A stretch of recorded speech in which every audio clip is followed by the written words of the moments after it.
Detroit media icon Ryan Ermanni, University of Michigan great Braylon Edwards, and of course, Maz are about to take over on Woodward Sports. Every day, 2 to 4 p.m., it's the best Detroit sports talk on Detroit's best sports network, Woodward Sports. Welcome in. Hey. How you guys doing today? Ermanni and Edwards on an absolutely beautiful Tuesday. It feels like April in the D, but it's still just February. My man, Maz, how are you? What's up, my friend? Good to see you. You too, man. You too. It's always good. You always brighten up our day when you come in. That's what I try and do, man. And then we got these two guys brighten up my day. We got Pyro Pistol Pete over there. What's up, brother? How you doing, man? And Ricky, my man. So it's going to be a great show, my friend. What's up? Let's do it, man. You got anything interesting over there that we're going to talk about today? Well, we got some basketball. I mean, my Pistons continue to rock the world. Sir. I told you guys to get on board. Pistons, you hear that? I told you guys to get on board. I told you Yeah. they were a great product. They're putting it out there for you. They won their 7th in a row for the first time in 10 freaking years. They outlast the Clippers 106-97. Cade had another good game, 29 for him. How about Jalen Duren? 12 points, but 19 rebounds. And for the first time in 10 years, they beat the Clippers too. How about that? First time in 10 years? 10 years. That's crazy. 10 years. Yo, I'm so happy I started watching Maz. Thank you again. You're welcome. 'Cause I lost hope. You remember back in November when I said we should be talking about these guys. Yeah. And then in December, we kind of started talking about these guys because I told you all, by the time March rolls around and certainly in April, this team is going to be on the tip of every Detroiter's tongue. And if they aren't then, they already are now. Yep. They absolutely are now. Last night was another instance of them handling business. Clippers hung around a little bit, but you bring up Jalen Duren, and I threw a tweet out there over the weekend. You look at Dennis Rodman, and you look at Ben Wallace, and these are guys that won Defensive Player of the Year in their 5th year, and also jumped into the double-digit rebound category in their 5th year. Well, we're in Jalen Duren's 3rd year. And there was some talk early on in the year about him being a defensive liability. But what I'm seeing is major effort. The guy's beefed up since November. He looks like he's added 20 pounds. But he's not playing with any He's a kind. kid. He is a kid. He's 21. Yeah. And what he's doing right now and the path that he's on, this guy could be the 3rd coming. We've gone through 2 of the most incredible defensive rebounding just stars in NBA history, and Jalen Duren is on his way to being the next. He is, man. And Cade Cunningham, he's a star. The ball handling, did you see the ball handling? And then he gets the tip pass to Duren for the slam. Yeah. The kid, 3-point shot to end the first half to put the Pistons on top. They never looked back after that. I think that shot kind of almost broke the Clippers. Yep. And the Clippers are an older team. So they're not able to run the court like this Piston team is. Yeah. And you know what? They met their match last night. And we all talk about it. Ryan talked about it yesterday, how the West is the better conference. It is. Their 10th team is at 500. The 10th team in the East is like 15 games under 500. Mm-hmm. So there's a big difference. But to beat the 6th seed in the West like they did last night in the battle of the 6 seeds, this team is on its way up. They're going to take 5th, maybe even 4th by the time this thing is all said and done. But then I gave you a compliment yesterday saying it might be good if they could just stay right where they're at, because I do think they could beat the Knicks. I really do. The Knicks don't beat anybody. No. And the 2 teams at 4 and 5, which they're tied now, I believe, which is going to be the Indiana Pacers. And I know everybody in Detroit And the wants Bucks. them. I saw Easy this morning tweeting him selfishly. He feels selfish about it, that he's even asking for an opponent. He should just be happy with a playoff berth. But we all want the Pacers. That rivalry never quite died. We'll take them in the 2nd round. I'd love that. I would absolutely love that. But, you also brought up Cade, and there's something we say in sports that is, we just say it over and over and over again. But the game has slowed down for Cade. It's slowed down so much that whether he's being double teamed, whether he's in a post position, or whether he's bringing the ball up, you can see the fear on the defensive side. You can see the over adjustment. And whether he's double teamed or not, it really doesn't matter. The game is at his pace now. And now, because the superstar on the floor is dictating that pace, now the Pistons are dictating the pace in the majority of the games that we're watching them play. It's do whatever you want to do season for Cade. And like you were saying with the double teams, his decision making is the thing I noticed the most, where it's just like as soon as he gets double teamed, it's like he knows exactly what to do. There's no hesitation. It's a young man's game, right? And they have a hell of a nucleus here in Detroit. And guess what? The world champs come here tomorrow. For the last time, we'll play them, the Boston Celtics. I am locked and loaded going to that game. Are you going to that game? I am not going, but I certainly will be watching. This team in the Pistons, their defense has gotten so strong with the re-addition of Astar Thompson. Yes, he is. He certainly is. And if you forget how to pronounce his first name, it is Asar, like a star. And that kid is showing us. The chase down block, he had 2 of them last night, but the second, it looked like he took off from the free throw line. But what he has brought to this team, they haven't lost anything in speed, because I'm going to say it. He's as fast as Jaden Ivey. But what he brings to the perimeter defense, the Boston Celtics haven't seen this perimeter D. And this is a team, again, that takes over 53-point attempts per game. That's their recipe for success. They haven't seen this defense. They haven't seen this perimeter style that the Pistons bring. The other thing about the Celtics, and why I think that the Pistons can win this game at home, the Celtics really feel like a team that we watched growing up, like the 88 Celtics that kind of put it in cruise control, the 1990 Pistons that kind of put it in cruise control, a lot of the Bulls and Warriors teams that knew they were getting back there and just kind of put it into cruise control. That's the only reason I think that we're seeing them trail the Cleveland Cavaliers. In my eyes, Maz, this is the best team in the East, and this is the best test that we've seen the Pistons face since 2008. I'm going to say that. Isn't it on a back-to-back? Aren't the Celtics in Toronto tonight? I think that they are. And so this would be the second game of a back-to-back, so that would really... Even more reason. So let me ask you guys a question then, you and Maz, and Ricky too. What do you want to see the Pistons... What would show you the Pistons are ready to take that next step? What do they have to do against Boston to show you that they are at the next level, to convince you that we're definitely a playoff team? A final minute loss or a win. It's got to come down to the wire. It's got to look like the Cleveland Cavaliers game looked back at LCA a month or so ago. They came in off a back-to-back as well. And that was their first loss before this their last loss before this 7-game streak. So to me, if they can keep this game close and Boston is able to pull away in the waning seconds, or they're able to have to beat us with a last-minute shot. But again, the Pistons are playing so well right now. They're playing really, really well at home.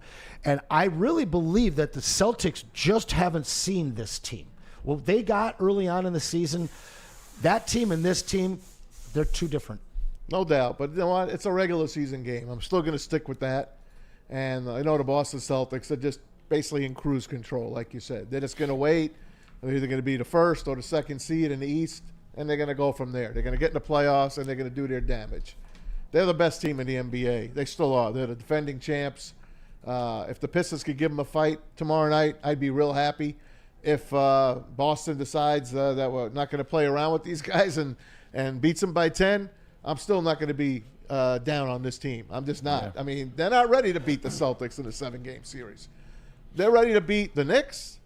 They could hang with the Pacers. I think they could hang even with the Bucks a little bit. I know the Bucks aren't a great matchup for them, but I still think they can hang with them. Yeah. I mean, the Bucks wound up winning that NBA Cup, and they happened to be in the Pistons division that year, that Pistons conference that tournament. Pistons barely lost to them back then, if you remember. I think the Bucks and their experience is what I fear in a matchup.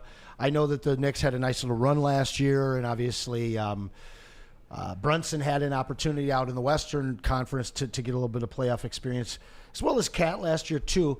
But for me, that team, the way that the Pistons match up with them, I really do like that. Now, I got to ask an Atlantic Division guy. I know the Atlantic Division doesn't really back in the exist day, anymore, it was my division. the L.A. Lakers are, we all know, the Boston Celtics' main rival. But I only see about 3 other teams. Of course, the 76ers.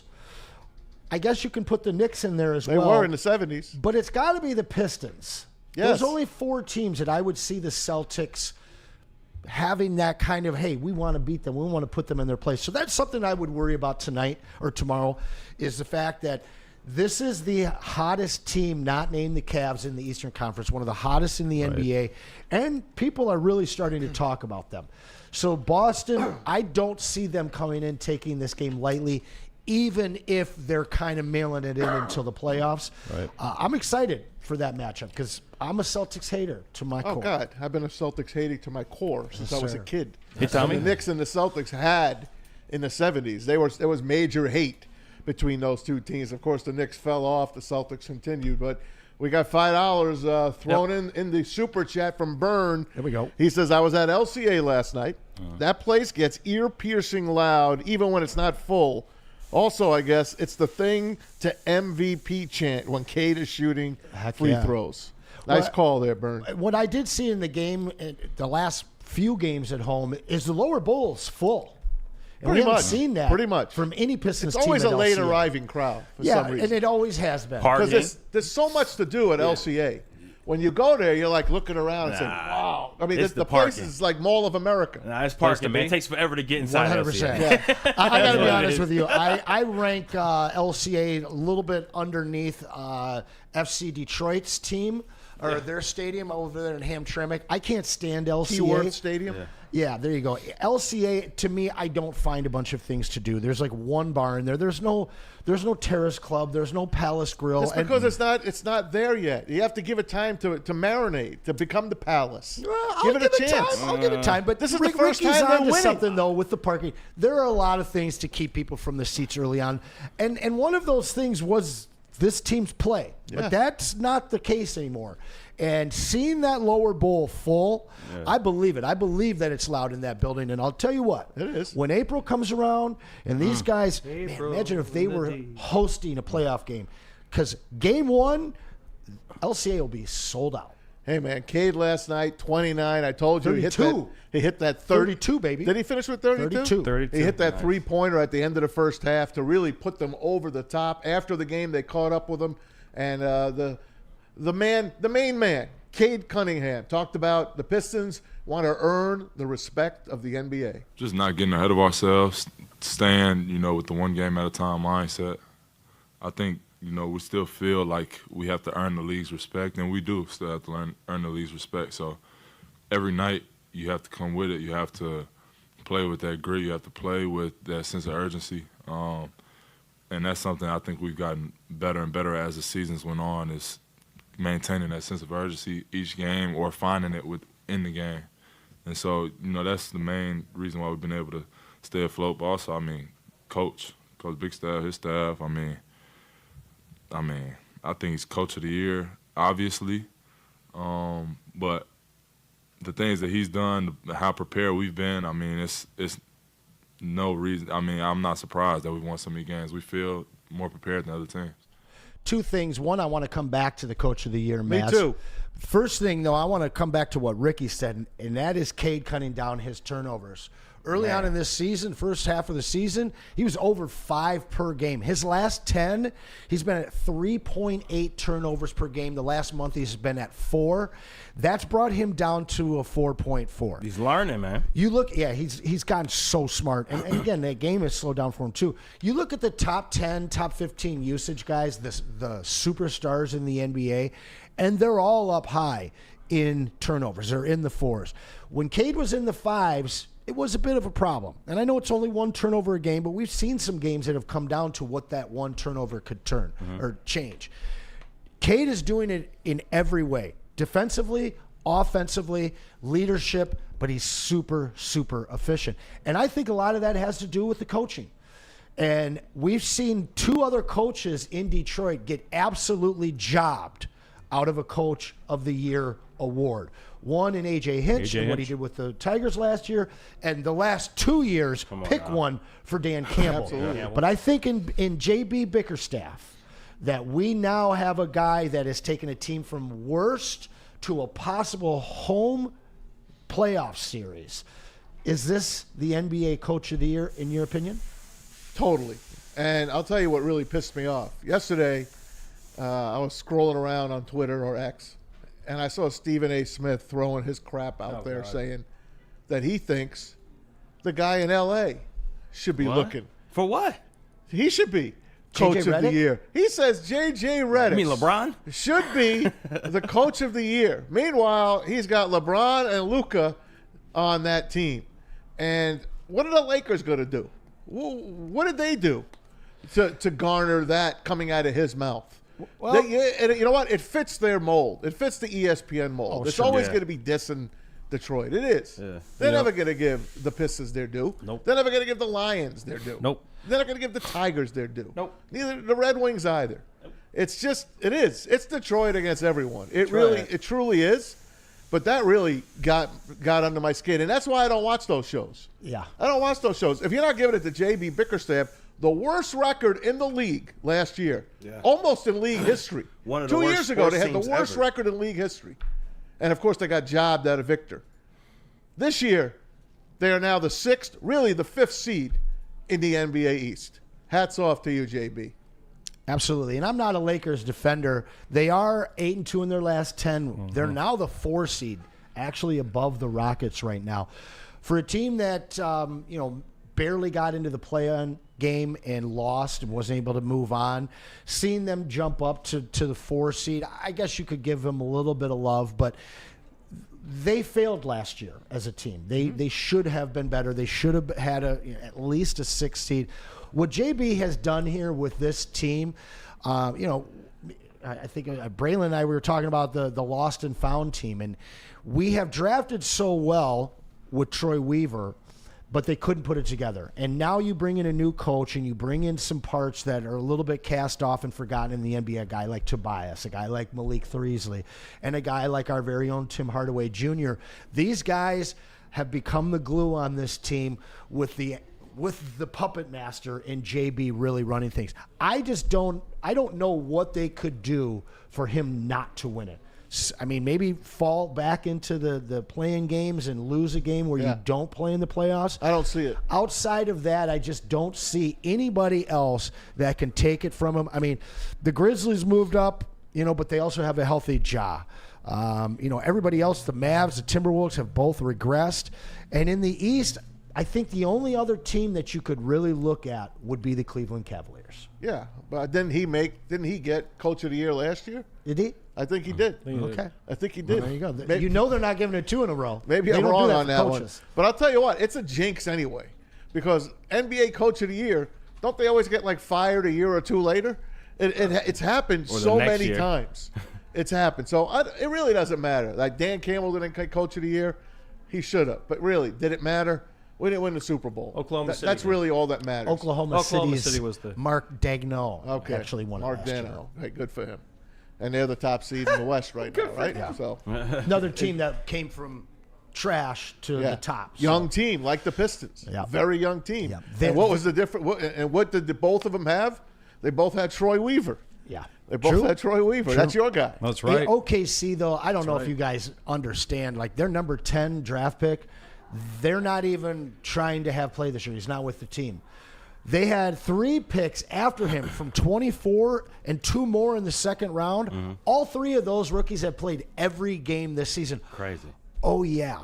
And they have 8 draft picks in the first round over the next 3 years. Wow.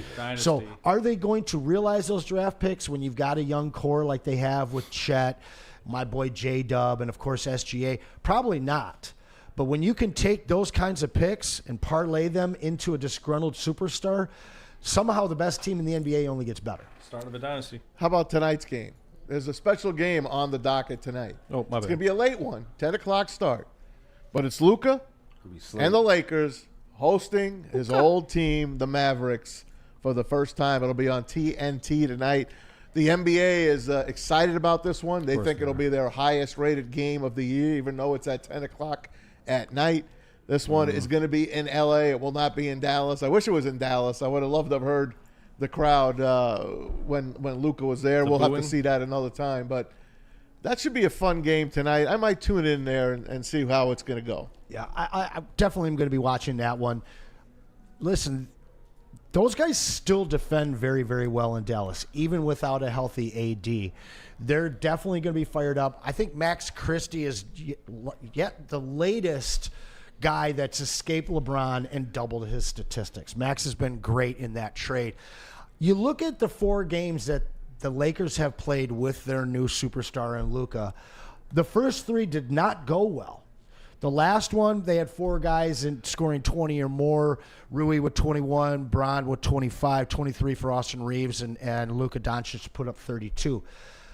That's not going to happen all the time, and you might see plenty more of that in the regular season. But what I saw in the first 3 games is what I think the problem of the marriage between LeBaby and Luka is going to be. Luka has the highest usage rate in the history of the NBA. What does that mean?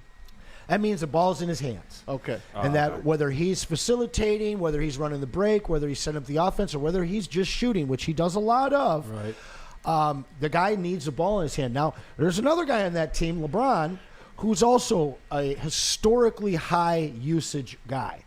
And what I watched in those first 3 games was a lot of Luka looking around, standing there, waiting and watching, not wanting to step on LeBron's toes. Averaging under 14 points per game, shooting under 40%. It all came together against a tough Denver Nuggets team. I just don't see that being a consistent narrative for that team. If you go up against a tough defense, and the Denver Nuggets are not one, but if you go up against a tough, scrappy defense that can understand how to take you out of your game and actually funnel the ball to just one of those high-usage players, I don't see this trade working out well in the short term for the Lakers at all. Well, it's working out really well now because AD wouldn't have been playing. I mean, the guy got hurt again. He was hurt with the last couple of weeks with the Lakers before they traded him. So they've really – it's helped them get to the number 4 spot in the West by having 8-2. This superstar on their team. So they're right now well ahead in the trade, if you have to ask me. Well, yeah, and with a AD on the shelf, you can't even really measure the 2 trades. He did get injured in his first game with Dallas. And he had a hell of a first half in that game. Oh, he was unbelievable in the first half. I would really love that first-round play-in matchup between those 2 teams. I think the Lakers are going to slip. This 8-2 run, while they've had this trade, is surprising to me, but 2 of those trades did come since he's been acquired. I'm a Laker hater, but I would love nothing more than a Lakers-Dallas 1-game matchup. That would be nice. Especially with a healthy AD. For a play-in. Yep. I don't want to see them both go up there. No. Hey, just side note, we're going to have Lindsey Hunter on here in about 7 minutes from now. He will join us. Did confirm with us. Last night, Michigan, number 15 in the country, beat Nebraska. Terrible game. 49-46. Horrible game. They shot 29%, 14 turnovers for the Wolverines, who are now tied again with the Spartans for first in the Big Ten. I'll let you talk about Friday night's game because there were a lot of people on the chat yesterday that wanted to talk about how MSU finished off Michigan at Chrysler Arena. Their first loss at Chrysler Arena on Friday night. Michigan State, I said it yesterday, I think they're going to be a Final Four team. They got a lot of talent on that team. Michigan, I think, will be in the dance. I think they can make it to the 16. Not sure how much further they can go. We'll see. Dusty May has done a great job slapping that team together with Vlad Golden coming over from FAU and literally building a whole new team in Ann Arbor to really put Michigan back on the map. And he gets a contract extension, well-deserved. It's because Indiana was knocking on the door and saying, hey, you want to come back to your hometown? Anyway, Michigan State, Michigan. What was your take? Hey, Michigan State put the nation on notice. That happened to be the most watched college basketball game of the year, Ricky. I know you got no love for my Spartans, but listen, Not at that all. game was super close. And you see a team that's really strong with inside big guys in Michigan. You see a team in the Spartans that just have 3 tremendous perimeter guys that can hit the 3, that can get to the hoop. What I see out of that is, listen, our guy Izzo, he's got to win that second ring. He's got to get that second championship. I would love to see it. He happen needs for to him. be in the conversation with the greats. And until he gets that second one, probably should have been in 2020, but until he gets that second one, they're just going to be looking at his record, and that's not going to be enough. I do like the Final Four call. I do think that Michigan is one of the sneakiest teams that's going to be in the tournament, though. One thing I know, big men will get you deep into the tournament. That's true. And they have no shortage of quality big men in Vlad it. Golden's good, man. I didn't see a lot of him this year, but watching the last couple of games, and by the way, after the loss, he gets down on one knee and he proposes to his girlfriend, long-term girlfriend, high school sweetheart. After he lost? Even Yeah, after the loss. He says, I wasn't going to let that get in the way. It was I a would. special day. It was a love day. It was Valentine's night. Sorry. Valentine's. I was going to say, I would have Valentine's waited night. 3 nights until we played Right. Nebraska. I would have waited. Actually, I think it was Anyway, I think it was the week after Valentine's. But anyway, congrats to Vlad Golden and his girlfriend. But he's very impressive. If he could hit his free throws a little bit better, I think they'd be a lot better of a team. But Jace Richardson Man. on MSU he's a man-child. Man-child. He's gonna. Can I say? Could he be better than his dad? Maybe. When it's all said and done. You hope. Just how it works. I don't know. Jason Richardson is That was a man-child. well. That guy was Jordan at the college level, and he played at a very high level in the NBA as well. Let's wait until he wears a ring before we put him over his pop. Oh, of course. But I will say, there's a lot of talent on that team. of Oh, there yours. really is. A lot of talent in the Big Ten, guys. I mean, if you don't mind me saying, you guys are forgetting Maryland. And Maryland, even though they had a couple close losses in their non-conference schedule against some very, very good teams, basically the top 4 teams, Maz, in the Big Ten, my friend, very, very scary. But Maryland, I know it sounds weird, out of all of them, one of those weird teams, like, they sneak in like a 5 seed, actually beat the 12. That's the kind of team that sneaks into like the Elite 8 from the 5 They're number seed. 16 in the country Yes. right now, and MSU is at Maryland tomorrow. So That's good gonna be a call. great That should be game. a fun game to watch Very tomorrow. fun game. Michigan will play Rutgers next. That's on Thursday. So there you go. We'll take a quick break, and our main man, Lindsey Hunter, coming up. I'm looking forward to it. Wow, how about that? How about you? Give us a little on Les Stanford.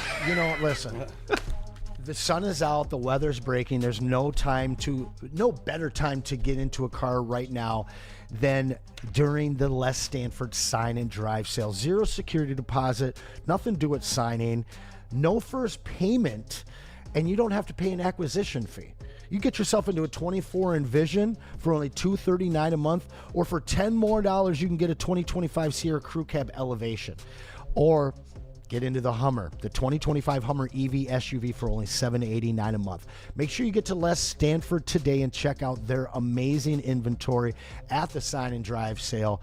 Les Stanford Buick and GMC, LesStanford.com. Big injuries, big news. Twice a week, Dr. Jeff Pierce from Michigan Sports and Spine joins Woodward Sports Network for the Injury Insider Report. Big D Energy Tuesdays at noon, and Ermanni and Edwards with Maz Thursdays at 3:30. Get expert analysis and in-depth breakdowns on the latest sports injuries from the man trusted by top athletes in the community, like D-Mac. Whether it's the Lions, Pistons, Tigers, or Red Wings, Dr. Pierce talks us through it all. Don't miss the Injury Insider Report with Dr. Jeff Pierce, your go-to source for understanding the impact of injuries on the games and players we love. Only on Woodward Sports Network. Scan the QR code on the screen or go to MichiganSportsandSpine.com to see if Dr. Jeff Pierce can help you. Stop searching for a vehicle and start finding one. Les Stanford Chevrolet Cadillac makes it easy. We harness the power of multiple dealerships and own the biggest selection of GM brands in the area to get you the car you need. With the Les Stanford Group, you'll have access to 4 different dealerships, providing you with more makes, more models, and more choices. We're connected to more than 1,000 vehicles, and with so many high-quality CPO vehicles available, you'll find new car quality at pre-owned prices. You can start and end your search at LesStanford.com today. A network for the city, by the city. Woodward Sports is Detroit Sports. How do people feel about getting a Planet Fitness membership for $15 a month? How do they like working out in a clean and spacious gym that's filled with equipment for every workout? And how about free fitness training in the judgment-free zone that leaves them feeling energized all day long? Join Planet Fitness today with the free PF app, online or in club, and start getting that big fitness energy for $15 a month. The most talked about Detroit media by other Detroit media, and we love it. It's the Woodward Sports Network. Walk into any Lady Jane's Haircuts for Men today. Open 7 days a week. Sit back, relax, and enjoy precision haircut, scalp massage, hot leather neck shave, and hot towel treatment from one of our talented stylists. Step up your game this season and take advantage of our $20 haircut special. Scan the QR code and get your coupon today. Lady Jane's Haircuts for Men, the ultimate haircut experience. Open 7 days a week. Walk-ins always welcome. Lady Jane's Haircuts for Men. It's wicked awesome. WoodwardSports.com and click on Shop. Get the latest in Detroit sports apparel and exclusive Woodward Sports gear. WoodwardSports.com can get the whole team outfitted. Love the Pistons, Red Wings, and Tigers? We got something for you, too. Shop online at WoodwardSports.com. Oh, yeah, everybody. It is looking beautiful outside. It is time to get in shape because for the guys out there, shirtless weather is coming. You got to have the six-pack ready, and there's only one place you can do that, at Planet Fitness. There are over 50 Metro Detroit locations and thousands more throughout the world. They have the squeaky clean gym and a judgment-free zone, all available for you at 50 Metro Detroit locations. Visit planetfitness.com today and make sure you get your fitness ready for this coming spring and summer, baby. And we're back. We're back. Welcome back, Woodward Sports. Anson Wells, Tom Mazaway, alongside Ricky Burns, and of course Pete Spivak. So What's up, buddy? We just did a whole half an hour on some basketball for you guys. And what are we going to do now? Woo-hoo. We're going to go to one of our favorites, one of my favorite guys in the biz. There he is. One of the best athletes you could meet one-on-one because the man is real. He is the sweetest they come. It's none other than Lindsey Hunter. What's up, Linz? What's up, fellas? How y'all doing? Good to see you, man. Are you at the gym? Not yet. I decided to wait. I'm gonna head there right after we get done. All right, man. Hey, it's great having you. Former #1 pick of the Pistons, a world champion with the stinking Lakers, of course, and of course the Detroit Pistons. We'll talk about those Lakers later, Linz. But tell me what you're seeing, what you're enjoying. 7 straight wins by our guys, and I've been pushing the product now for about a month. I get down to Little Caesars a lot, and I love to watch this team. They have made me buy back into basketball. I'm so much enjoying watching this team play. Yeah, I have too, man. And being able to call some of the games and do radio and some television with them, it has been enjoyable because the Pistons aren't your traditional, everyday basketball team because they play a little different. They play a brand of basketball that you can really look at and appreciate because they don't come down and just take an absurd amount of threes, which I love. They actually, score more paint points than they do anything else. And I think that's kind of led by Cade Cunningham, his style of play. But I'm enjoying watching them, man, and I'm enjoying the brand of basketball that they play. And not to say they can't score. You saw the scoring eruption they had the other night. They scored 158 points against Atlanta. So they can score the basketball. But I do like the fact that they play a more traditional bruiser brand of basketball where they attack the paint. They post up. Tobias Harris has been one of the best post players, in the second half of the season in the NBA. And I enjoy watching them because I think it takes a different strategy than to just come down and jack up a lot of threes. And the Pistons have displayed that all year. How about the growth of Cade Cunningham? I mean, you could call him a superstar already, man. It's there. He's got it all. Yeah, Cade is, I think, the better pieces that are around him, I think you'll see more of his talents on display, and that's what we're seeing this year. They got more shooters around him now, and it's giving him space to really be who he's going to be, and that is a superstar, like you just said, Maz. Lindsey, you were an instrumental backup point guard on 2 different championship teams. And we just watched the Pistons bring in a Dennis Schroeder who has day one basically become the backup to this team. What I've seen is a great veteran leadership and calm that he's brought to this team that they lacked. As much as I love Marcus Sasser, can you speak to what the addition of a Dennis Schroeder means to their playoff hopes for the Pistons this year? Well, of course, I think he is an integral part because he's a guy you can put the ball in his hands and you can play Cade off the ball if he's in there with Cade. When Cade's not on the floor, he's the primary ball handler, and he makes great decisions. And he can, Schroeder can do everything. He can defend. He can distribute the ball. He can shoot. He can do a little bit of everything. And I think he was a perfect ingredient for this Pistons team going into the second half, trying to get better playoff positioning. You're going to need a veteran like that going into the playoffs because, the East is loaded. The East is loaded. I think the East is back to kind of being that dominant like we used to see back in the day with Boston being as good as they are, Cleveland surprising everybody, having the best record in the league, not losing the game at home. So you're going to have to the Pistons are going to try to position themselves not to meet one of those guys too early and try to steal one of these series early on. Well, I'm glad you brought it right because we were just kind of looking at these 3 teams with the Knicks, who we'd be matched up with right now, a Pacers team that here everyone in Detroit wants to play, and of course a Bucks team that I don't love the matchup with. Of those 3 teams, who do you think the Pistons match up with best and would have an opportunity to get out of the first round? The Knicks or the Pacers don't scare me. I don't want to see the Bucks. I don't want to see the Celtics, and I don't want to see the Cavs. Anybody else, I feel good about it. I think the Pistons can, give themselves an opportunity to steal a series from any of the other teams. But those 3 teams pose a lot of different problems. When you have a guy like Giannis on your squad who can take over a game, who can go out and get 50 and 20, that's tough to deal with. We don't have anybody that's capable of slowing him down. Now, facing the Celtics, that's just a problem within itself. Sure. And I think Cleveland has proven that they are contender worthy. And they added Hunter to that squad from Atlanta. He's been magnificent off the bench for them, averaging just about 20 points a game. They have 2 all-stars in the starting, 3 all-stars in their starting lineup.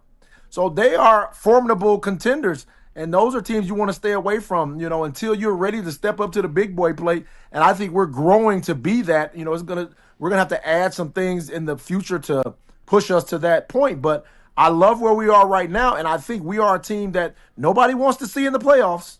No, you don't want to see them. And the Celtics will be here tomorrow.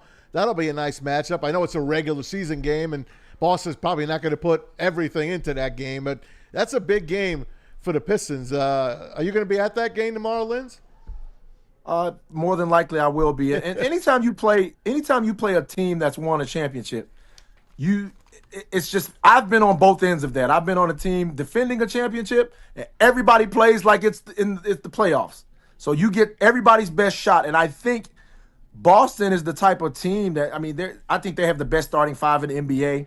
I think they have one of the best 6 men in the NBA. They are loaded from top to bottom. And it's hard for me to see anybody beating them in 7. They've spanked every team that's supposed to be contenders. They go send a message. They went to New York, dismantled the Knicks. They went to Cleveland, dismantled the Cavs. Everywhere they go, they make statements. And it's going to be a test to see, I think the Pistons will see exactly where they are. I wish the NBA would go back to the first round, best of 5. It's tough to win a best of 7, but a best of 5, a lesser team can steal a best of 5. You can't steal a 7.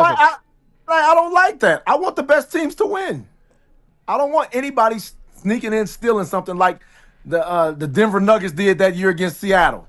They stole that series. That's Mutombo. That was Mutombo. Yes. I don't like that. Right? Against Sean Kemp. Yes. I remember that. Yes. Give me the best of 7 and let the best team win.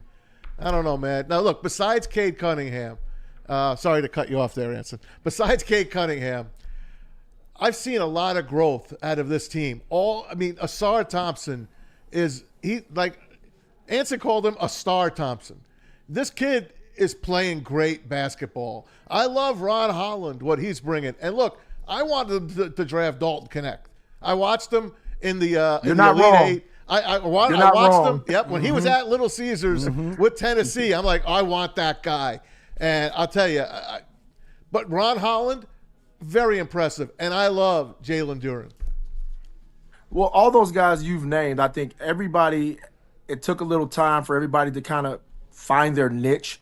But all of those guys have accepted their roles, and they are flourishing in those roles. I think Ron Holland knows he's the energy guy. He's coming off the bench to defend. He'll score points when given the opportunity. Stewart has really embraced the role of being the do-it-all guy. I do whatever needs to be done out here. I may not score. He's not taking a ton of threes this year, but his role has been so significant because less is more with him. He's making sure he's the enforcer. He's setting the screens. He's blocking shots. He's doing all the things that don't really show up in the stat sheet, but he's making a big difference. And Jalen Duren has been a double-double monster. He is developing into something that we all wanted him to be, and that's a force inside as well as, defending the rim.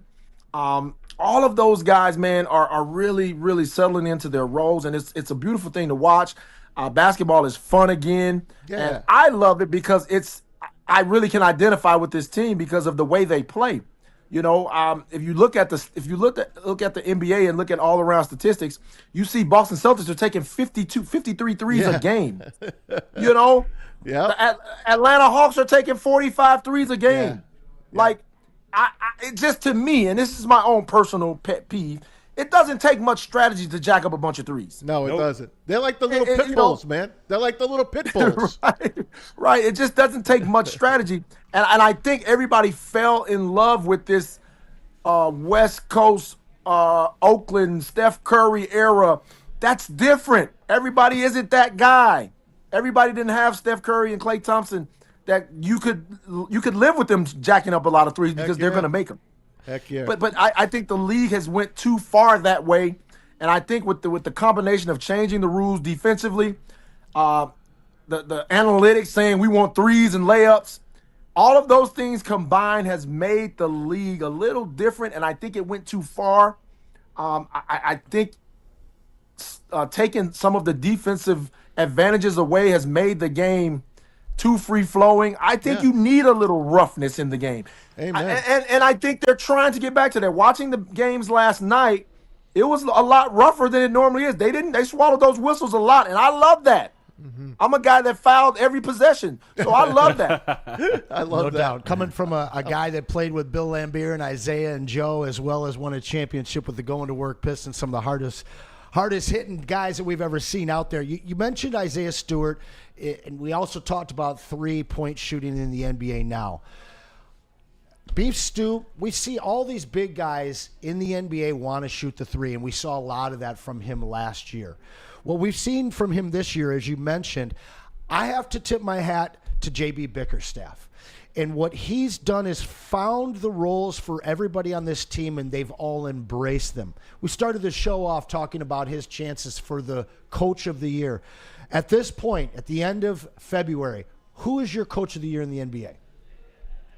Man, there are a few guys that have really, I think, made a tremendous difference in teams when you look around, but Bickerstaff is right at the top of that list because, like you said, he is brought in, and we got to tip our hat to the GM.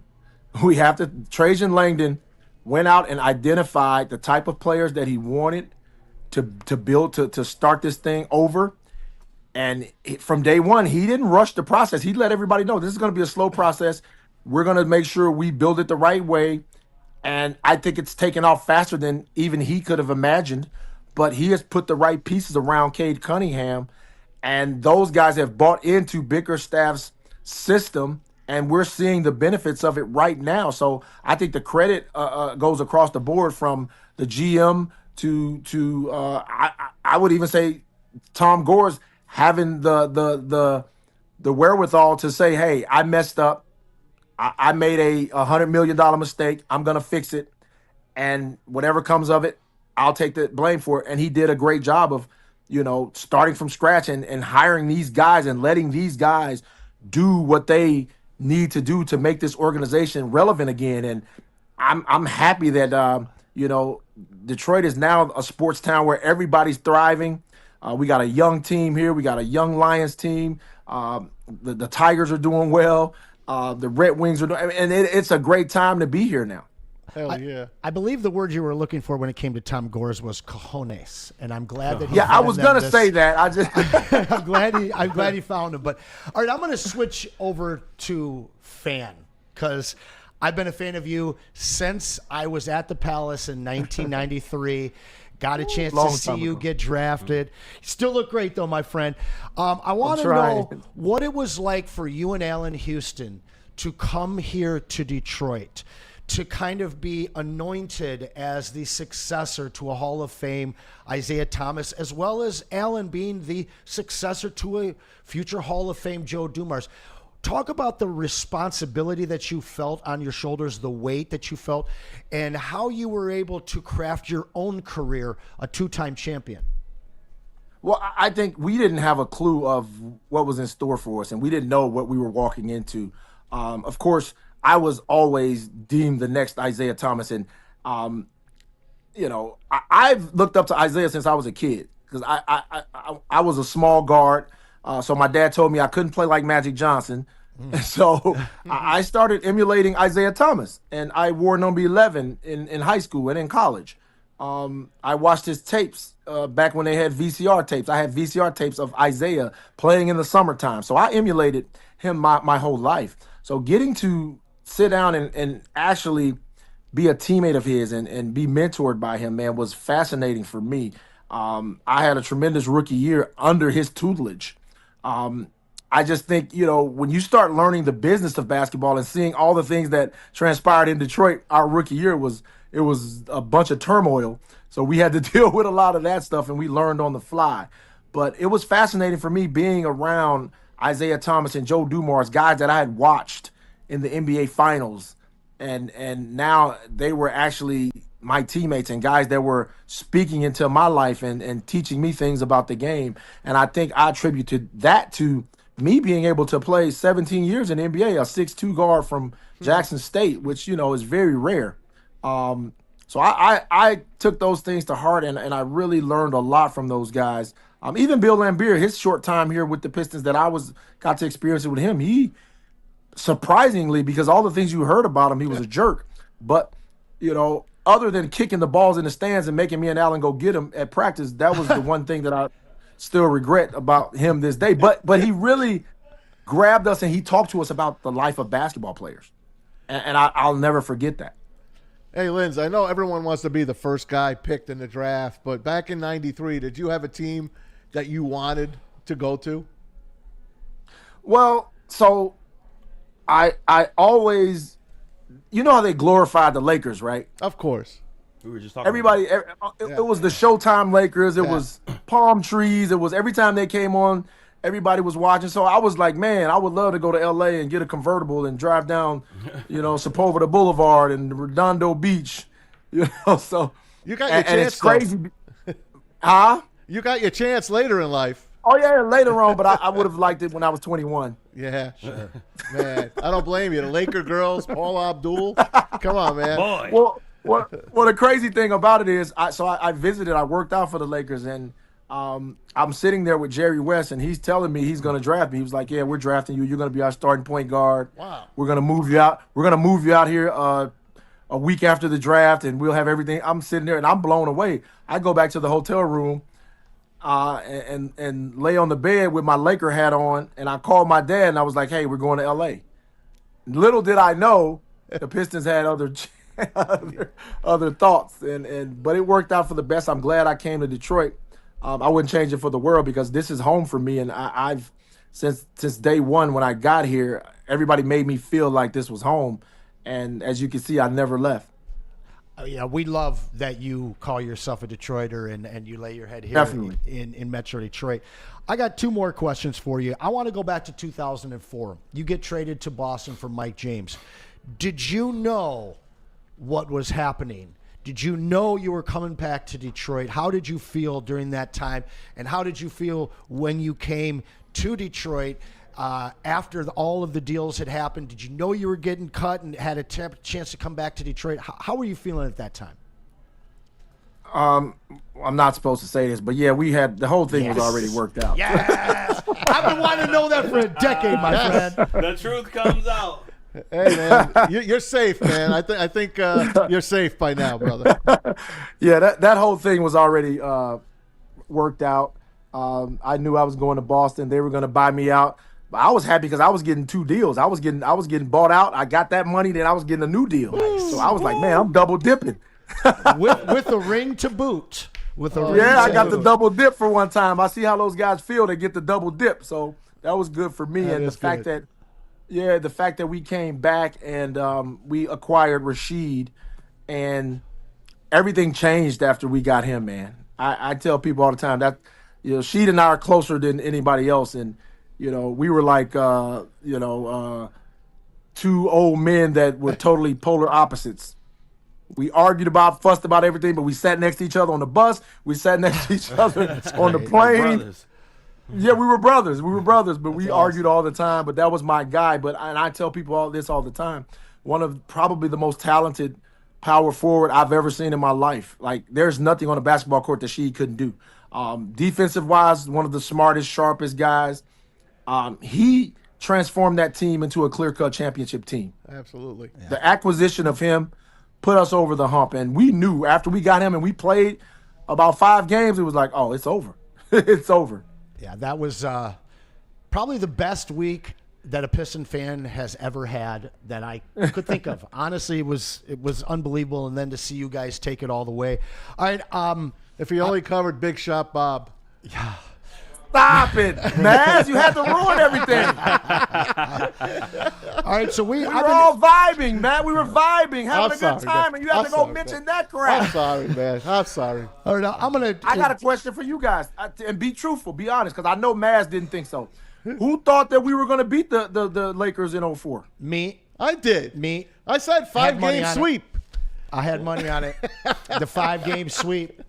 I'll tell you that game 2, I don't know, man. We lost in overtime. I was really worried that the Lakers or the referees and the league were going to take over that series. But one thing that I always do say about the 04 championship, the league lets you guys play.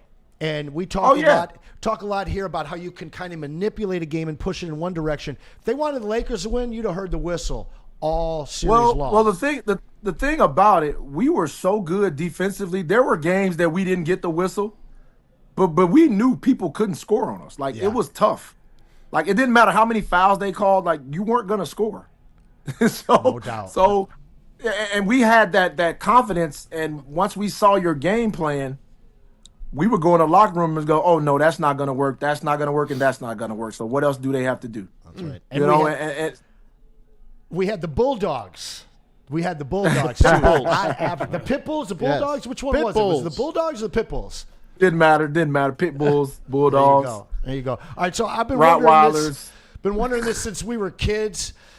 I need to know who was better, Pete Chilcutt or David Wood? Flip a coin. Okay, fair enough. Flip a coin. Anybody on the bus today, huh? No, they both were good guys. I love David Wood, man. Hey, funny story. We were in Seattle, and we were walking out. They used to have the fans on the side when you walk out to go to the bus. And this little white kid had a David Wood card, and he had it in his palm of his hand. He said, hey, Mr. Wood, would you come sign it? And Dave walked up to him, and the kid balled it up. Oh, man. I'm going Ron Artest. That's terrible. Hey, I was in tears laughing so hard. Oh, God. That's something he's got to live with the rest of his life, man. That's hilarious. Hey, last one, Lindsey. We kept you long enough. I didn't get the chance to ask you about the Lakers and Mavericks trade. And tonight, they meet each other. So I'll be watching that, too. Who won that trade? Is it too early to know who won that trade? What's your whole take on that? I mean, that was a setup, right? NBA set that up. I don't know if it's so much of a NBA set it up. I've heard so many things. I've heard the new owner was disgruntled about some situations, so she did something. It's all type of, conspiracy theories out there about this trade. But I will say this: I'm good friends with Nico, the GM of the Mavericks, and I talk to him quite often. He took a beating. Yeah. And I just called him to cheer him up. I was like, "Hey, bro, it took some big cojones to make that trade." I said, but if Anthony Davis can get healthy and stay healthy, you guys probably are the second best team in the West, easily. Agreed. Real talk. Agreed. Yeah, We'll see how it goes tonight. but they don't have their bigs. They got 3 bigs that are out. I know. So those guys won't play. But when they're healthy, they're going to be a team to deal with. And if he can get a championship out of this thing, then I think he'll be okay. Yeah. It'll be hard to ever, say he clean cut won that trade because Luka. It depends on what Luka does. If this lights a fire under Luka and he, gets himself in shape and takes the game serious defensively, and he can win some titles in LA, I don't know. We the future will tell us what will come from this trade. But I think if the Mavs can win a chip, he'll be fine. Agreed, Linz. Agreed, man. Hey, I love hearing you with Mark Champion on the play-by-play. As a matter of fact, I wrote you during the game. I'm like, you're doing a great job, Linz. You're doing a great job. How you like doing that color commentary? I love it, man. It's fun. It's fun working with Mark, man. Mark's a great guy. He is. Has a sense of humor. He does. He is a ball buster. He's a quiet ball buster. He is. And I, of course, he always talks about how I dislike every official that we've had. That's the truth. And here's another thing. I'm not a male chauvinist. I'm not a chauvinistic type of guy by no means. I struggle with the women officiating. Man. I hear you. They play a completely different brand of basketball than men. Completely. I keep saying that, and it's no knock against the women. I love the women. And men It's probably just shouldn't different. be. Men probably shouldn't be officiating women's basketball because the I two said the brands same are thing. completely different. I've been saying that for I years too. said I the love same hearing you say thing. it. Yeah. I You're said not the same wrong. thing. I'm like, because sometimes there are certain things out on the court that needs to be handled a certain way. She may not understand that. This guy may have elbowed me in a certain way that didn't hurt me bad, but it hurt me enough for me to retaliate in a way that's not going to be flagrant. But I'm gonna do what I got to do out here. So sometimes you got to let the game within the game be played, and they may not understand Let that. the And there's boys no play. knock against them. It's just different. Real talk. By the way, Lindsey, the chat wanted me to bust your chops because of the 49ers. They're laughing at you now because the 49ers are kind of Wait, well, I fading. saw that. They What still was that? blame you. So- They still blame you for the Lions losing at in Santa Clara. How is that? First of all, I was the first guy that said the Lions were great. Okay. Right? Hey, You can I were- get an amen? You were there. Amen. Amen. All right. Amen. All right. I led the charge from these hesitant Lions fans who now are on the bandwagon. They were all afraid to jump in. They were like, "Oh, we're just not." Lindsey, you don't understand. I do understand. I know what a good team looks like. So while they're talking that trash, I'm still a Lions fan. That a boy. We know that. I got my Lions sweatshirt right over here. There We go. got you, buddy. There we go. We got you. But I'm going to tell you what went wrong. When they had Jello perform at the game. Why would you have Jello perform at the Lions game? The dumbest decision ever made. Jello performing. What does he have to do with Detroit? Nothing. Nothing. Better off Like, with that was a LeVar. bad omen from the beginning. Amen. Jello. Amen. It's like, bro, what are we doing? What are we doing? Thanks, We Linz. got Eminem. We got Sada Baby. know. We got all these artists here, and we get Jello. Hey, Real buddy. talk. No, you should have known it wasn't going to go good. Are the Lions going to win this year? I hope so. To All redeem right. ourselves from Jello. Stay away from Jello, Lions. No, get Eminem. Get Sada. Get Lindsey anybody Hunter. but Jello. Lindsey Hunter, former #1 pick of our Pistons. Of course, he joins us here on Woodward Sports plenty of times. #1 in our hearts always. 2-time NBA champ. Thanks, Lindsey. Peace out, fellas. Go work out now, my friend. Keep looking great. Definitely. All See right, you later, man. buddy. Oh, man, that was great. That was it. fun. He was on funny. top of his game Love today. It's weird when you wait 20 years to be able to talk to somebody, and it happens. Because I was such a Lindsey Hunter fan. I was such an Isaiah fan.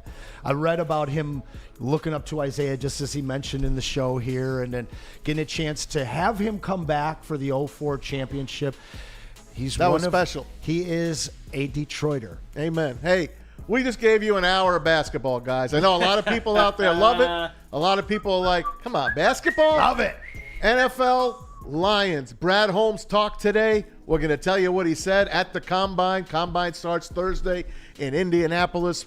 You stay right there. We got just a couple of bills to pay. What do you got for us there, Pete? I tell you what, guys, we're talking about that Mavericks-Lakers game tonight. We'll scan that QR code above my head and use the code word Woodward1000 to open up your brand new Caesars Sportsbook account and deposit at least $20. Make a first bet of $20 or more, and if that first bet happens to lose, you'll get your first bet back as a bonus bet up to $1,000, but only if you scan that QR code above my head and use the code word Woodward1000 to get your brand new Caesars Sportsbook account. We will be right back. No one gives away more cash and prizes than Woodward Sports. You don't believe us? Here's our latest $10,000 winner. You know, you guys posted, hey, if you guess all this stuff right, we'll give it's $10,000. I'm like, okay, well, why the hell not? And the winning doesn't stop there. How about our Outkick Your Coverage winner? I think you will. We got Tully, everybody.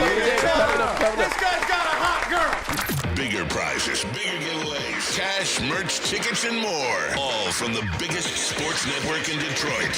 No one does it bigger and better than Woodward Sports. Make sure you're following, liking, subscribing on Instagram, Facebook, X, and YouTube for your chances to share in the winning. From Detroit's #1 sports network, Woodward Sports. Stop searching for a vehicle and start finding one. Les Stanford Chevrolet Cadillac makes it easy. We harness the power of multiple dealerships and own the biggest selection of GM brands in the area to get you the car you need. With the Les Stanford Group, you'll have access to 4 different dealerships, providing you with more makes, more models, and more choices. We're connected to more than 1,000 vehicles, and with so many high-quality CPO vehicles available, you'll find new car quality at pre-owned prices. You can start and end your search at lesstanford.com today. A network for the city, by the city. Woodward Sports is Detroit Sports. How do people feel about getting a Planet Fitness membership for $15 a month? How do they like working out in a clean and spacious gym that's filled with equipment for every workout? And how about free fitness training in the judgment-free zone that leaves them feeling energized all day long? Join Planet Fitness today with the free PF app, online or in club, and start getting that big fitness energy for $15 a month. The most talked about Detroit media by other Detroit media, and we love it. It's the Woodward Sports Network. Walk into any Lady Jane's Haircuts for Men today. Open 7 days a week. Sit back, relax, and enjoy precision haircut, scalp massage, hot leather neck shave, and hot towel treatment from one of our talented stylists. Step up your game this season and take advantage of our $20 haircut special. Scan the QR code and get your coupon today. Lady Jane's Haircuts for Men, the ultimate haircut experience. Open 7 days a week. Walk-ins always welcome. Lady Jane's Haircuts for Men. It's wicked awesome.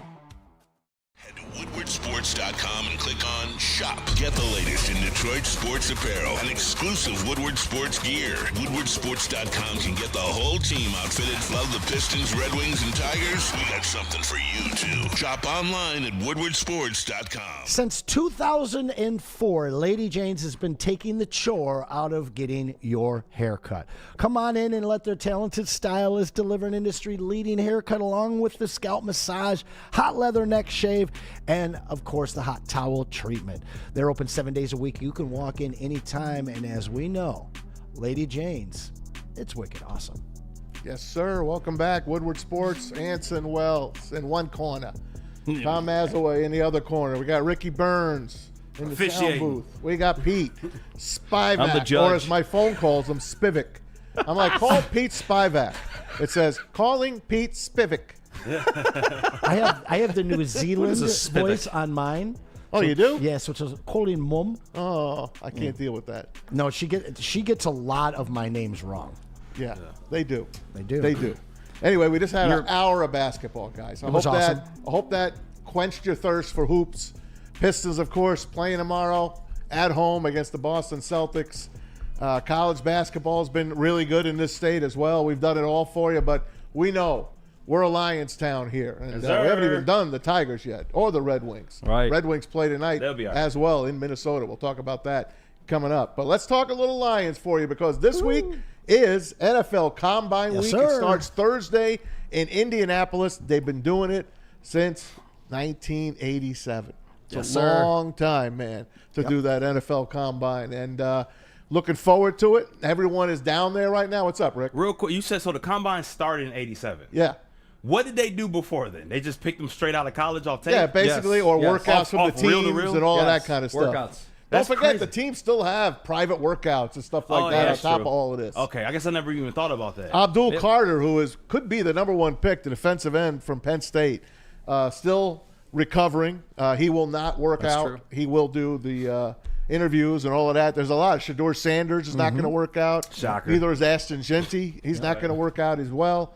There's a lot of these top players, and we'll get into it because Mel Kiper has already put out a mock draft, and we will get to that momentarily, of course. But Brad Holmes on the dais today in Indianapolis talking about the depth of this 2025 draft class. This one here, me and Ray Agnew were just kind of looking at the totality of just, it's a lot deeper than what we can remember, at least in the past couple years, and that's both inside and out for sure. What else is he going to say, right? Every draft is deep, right? They all say the same thing. You know what I heard? What'd you hear? We're not trading for Myles Garrett. We're not. Huh? So, By the way, there's word out of Cleveland. Andrew Berry, who's the GM, he's like, we're not changing our mind. We are not dealing Myles Garrett away. Baloney. Shocker. They're just going to hold on to him?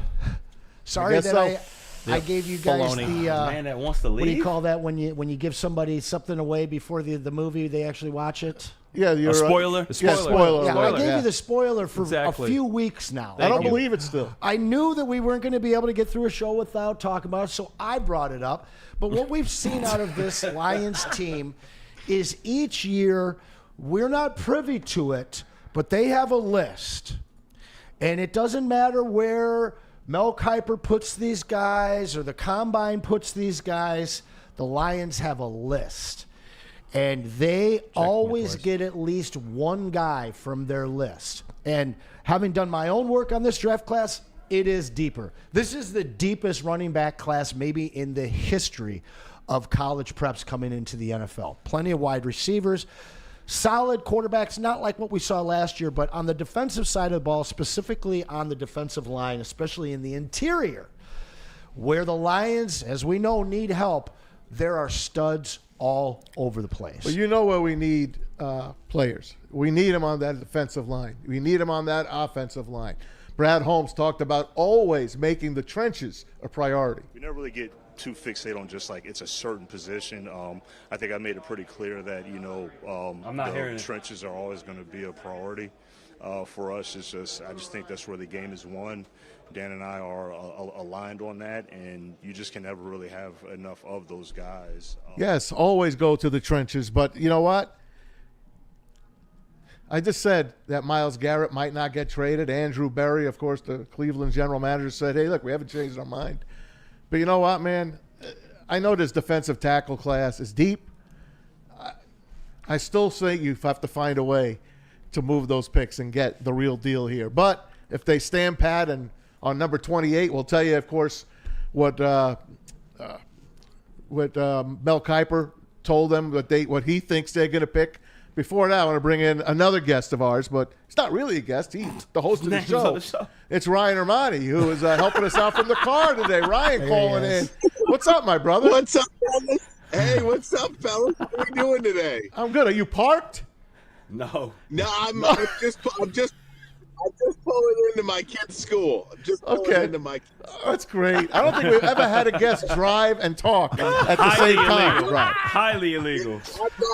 I'm not. Why don't you put up why don't you a put picture up of you? like yeah, that'd be great. All right. Okay, fine. We'll put a picture of you up, now. Ryan. We already see you. Ryan, did you get a chance to hear that last soundbite from Brad Holmes? I listened. I listened to all of it today. I'm What's your just in take? Bluetooth in my car. I'm just What's in your take? Bluetooth in my car, by the way. Oh, good. My take is this: have you ever made an offer on a house, and you got to tell your wife or somebody, hey, don't act excited in front of the real estate agent, okay? Yes. Brad Holmes is not going to come out and say, oh, we're going to make a big splash. This is a player that I think we absolutely have to have. We're going to do this. He's not going to do that. He's going to downplay it. No, we don't need this player. No, we don't need it. For the same reason that the Cleveland Browns general manager is saying to everybody, no, we're not trading Myles Garrett. Why is he saying we're not trading Myles Garrett? He's saying that because he wants some team to blow him away with an offer. You're not going to blow anybody away with an offer if it looks like you have to move a guy. He's saying we don't have to move this player.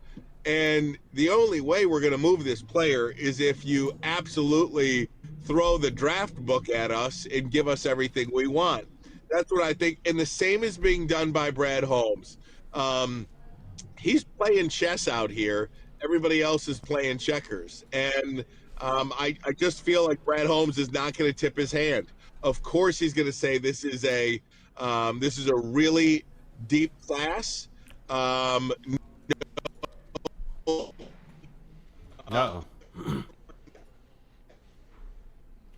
He's run out of minutes. We lost you there for a second, right? Go ahead. You comment on it, Anson.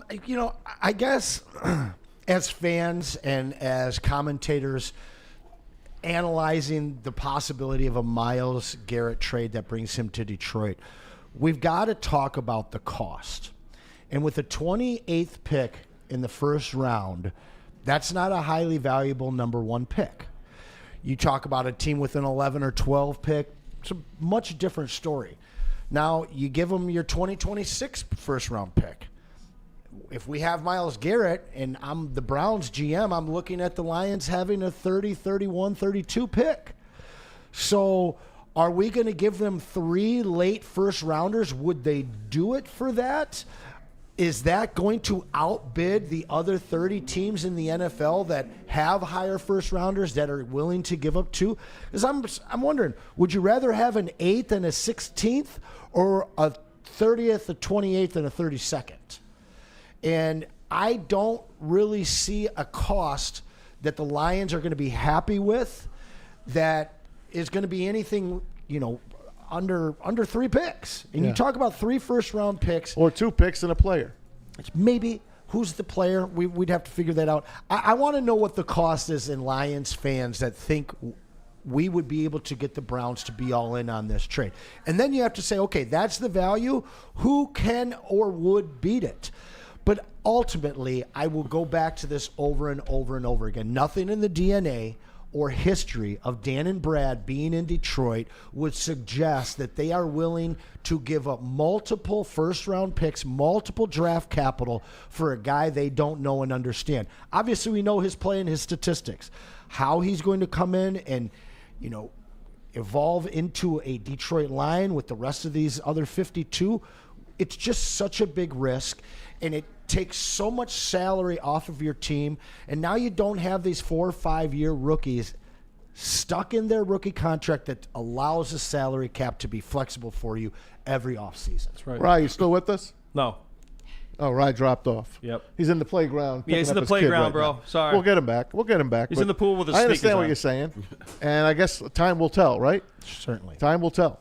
But but Brad Holmes also talked today about the Lions' roster depth. I'm interested in hearing what he had to say here. I think it's even more clear and more evident now how important and critical it is. The attrition that we face, this past season, being that, we have the depth that we had and that we were so focused on.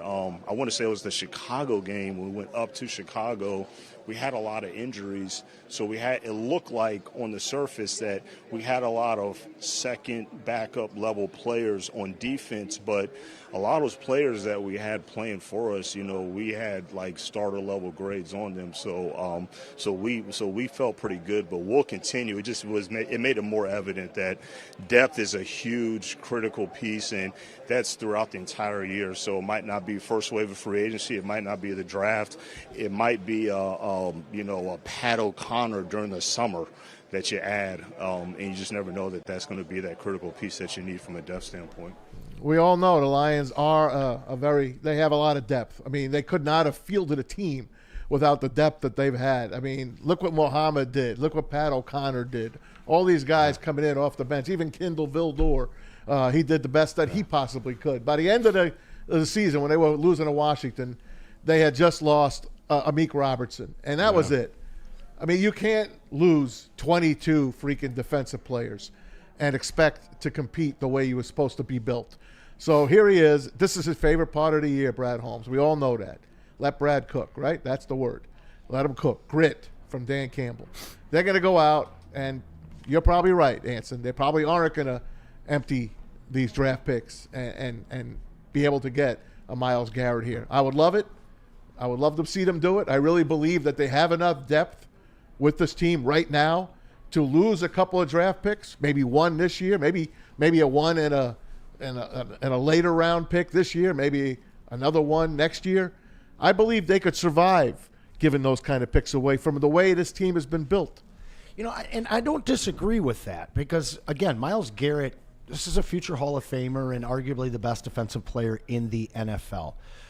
Where I see it causing problems enough to keep them from making this deal is the salary cap.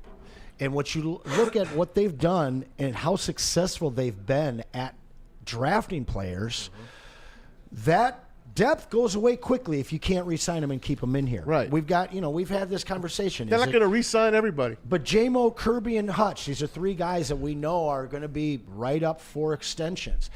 And these are guys, none of them that you want to lose. I know everybody is really worried about losing J-Mo. Obviously, I don't think Hutch is going anywhere. But when you look at what's going to happen to the salary cap for the Detroit Lions over the next couple of years, and you add in somebody like that, when you take away those picks that are guaranteed at a rookie scale, it really limits what you can do. And these guys thus far have been masterminds at keeping us way underneath the salary cap and really leaving that salary out there so that we could establish ourselves as a free agent destination, which the Lions have. We've seen 2 off seasons with some high-profile players being signed, and I think that they can really do that this year more so than any other Lions team in the history of our great city of Detroit.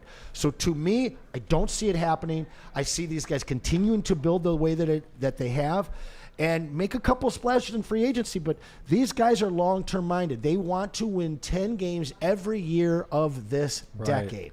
And to be able to do that, you've got to have that flexibility. They just keep hitting in the draft, so why do you give those picks up? I don't get it. And I know him.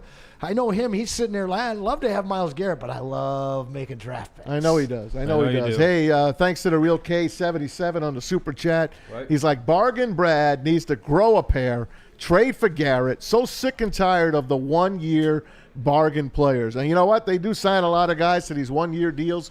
We don't know if they're going to re-sign Carlton Davis. I hope they do. I hope he heals. I even forgot what the hell he broke. What did he break? His forearm? Did he break his arm? Let's rewind to what he just said. He broke his jaw. The Pistons got here because they signed all those 1-year players. And they traded for expiring deals. NBA's different than NFL. No, but I'm saying they're built the same way. The NFL, okay, do you want to give a multi-year deal to Emmanuel Mosley, even though they kind of did? No, I'm done with it. Do you want to give one to Marcus Davenport? No, I'm done with it. Do you want to give one to C.D. Deuce? You couldn't give one to Carlton Davis considering of the injury that he was coming off of.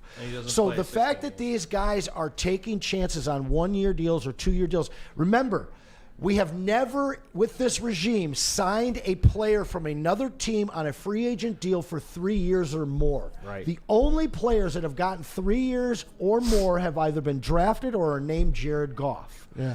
So what they're doing is they're just kind of filling spots in, because everybody last year, you got to sign this position. You got to sign this position. And instead of going out and breaking the bank for an edge, they said, well, we'll just pay a little bit of money to a Davenport for 1 year. Guess what? You still got that money left over now. You're a much better free agent destination. Guys want to come here, and you have a better understanding of what the holes that you need to fill are each and every year that we've gone. Because it was all holes, and then now it's just one or two. Right. Like yesterday. I'm sorry. I was going to Can say you real say quick, something Kirby Joseph was on Jim Rome, guys, today, and he said that he wants to be a Lion for life. Obviously, saying the PC stuff, but let's just you know what it reminded me of, Anson?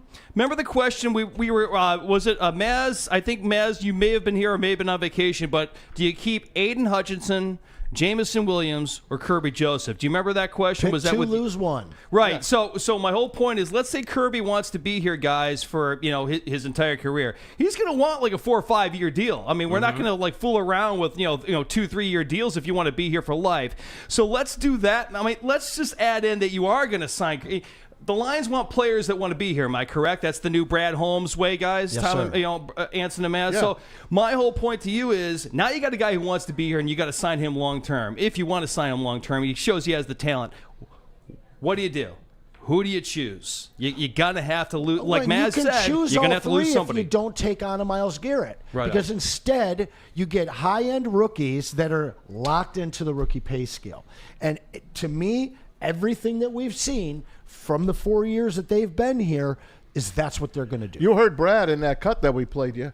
He's like, the players we put on the field that you thought were just fill-in players, Right. we had first-round grades on those guys. So he believes that they could have been starters from the get-go. Sure. So he likes where they're at. That's what makes me think that he's probably going to stay status quo. But I'm hoping maybe Ryan might be right and saying, look, Andrew Berry in Cleveland might be just driving up the price to see what other teams are going to be fishing. Do you want Myles Garrett to go to the Packers?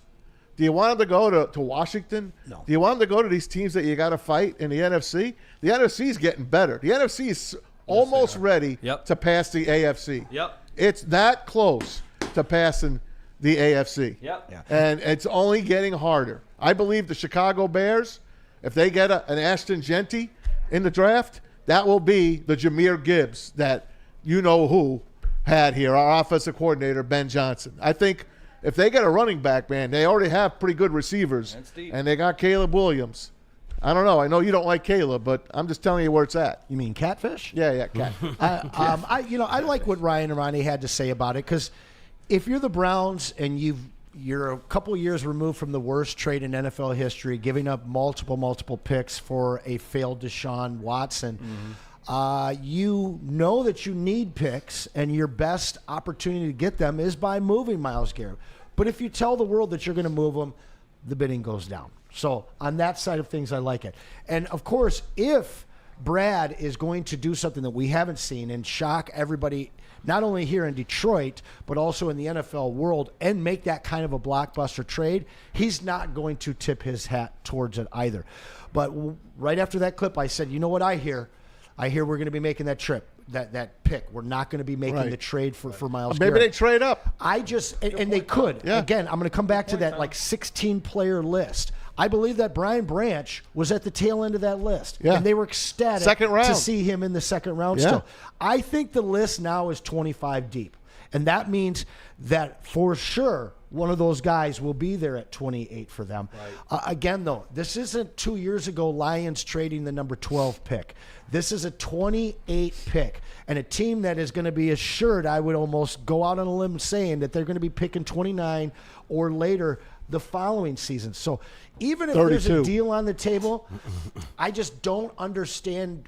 I don't understand how we're going to outbid the 5 other stupid franchises that are willing to give up a Deshaun Watson type of load. Well, here's one for you. Pause, by the way, on that. Pause. Burn I didn't with want to another, say load Burn either. with another super chat. How many splash trades have the Eagles and Chiefs made?